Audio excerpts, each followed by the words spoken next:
Muitos aposentados com doença grave continuam pagando imposto de renda sem saber que podem ter direito à isenção. Muita gente acredita que a isenção de imposto de renda para aposentados com doença grave é automática, mas na prática não é assim que funciona. E é exatamente por isso que tantas pessoas continuam tendo desconto de imposto todos os meses, mesmo quando poderiam buscar esse direito. A lei prevê que pessoas aposentadas, pensionistas ou militares reformados diagnosticadas com determinadas doenças graves podem ter isenção de imposto de renda sobre rendimentos de aposentadoria, pensão, reforma ou reserva remunerada. Essa regra está relacionada aos rendimentos previdenciários e não a qualquer tipo de renda que a pessoa receba.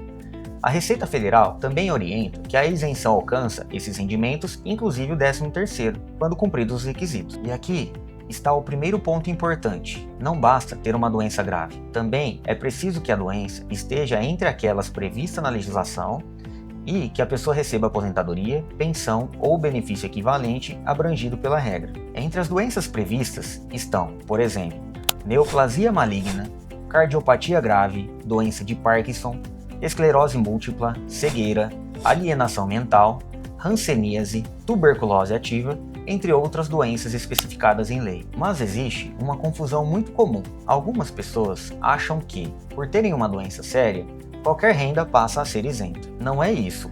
A isenção, em regra, não alcança salário, aluguel, atividade autônoma, prolabore ou outras fontes de renda que não sejam aposentadoria, pensão ou rendimentos equivalentes previstos na norma. A própria PGFN esclarece que outros rendimentos, como aluguéis, continuam sujeitos à tributação quando não se enquadram na regra da isenção.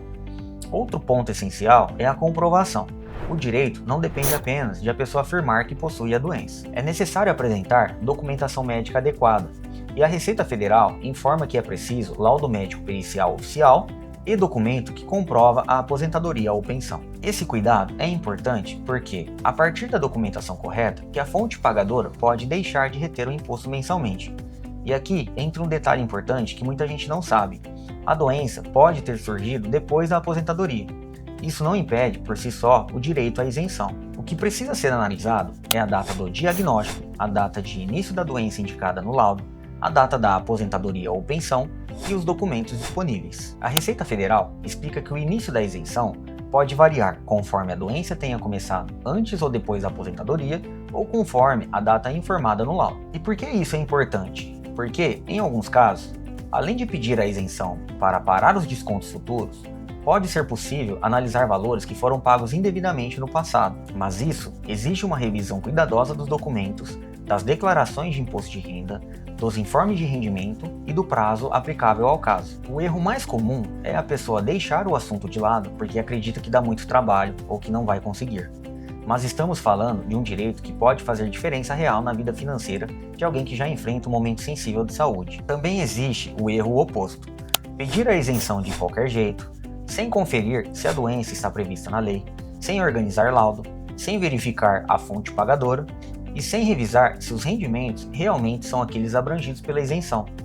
Isso pode gerar negativa, retrabalho e perda de tempo. Por isso, o caminho mais seguro começa com a organização. Primeiro, é preciso verificar se a pessoa recebe aposentadoria, pensão, reforma ou rendimento equivalente. Depois, confirmar se a doença está entre aquelas previstas na legislação. Em seguida, reunir os documentos médicos adequados, observar a data de início da doença e analisar se houve imposto retido indevidamente.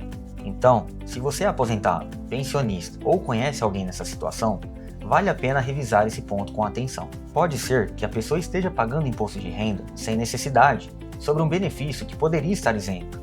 Informação, nesse caso, não é apenas conhecimento, é proteção financeira, dignidade e segurança. Comente aqui isenção se você quer mais conteúdo sobre direito tributário que muitas pessoas desconhecem.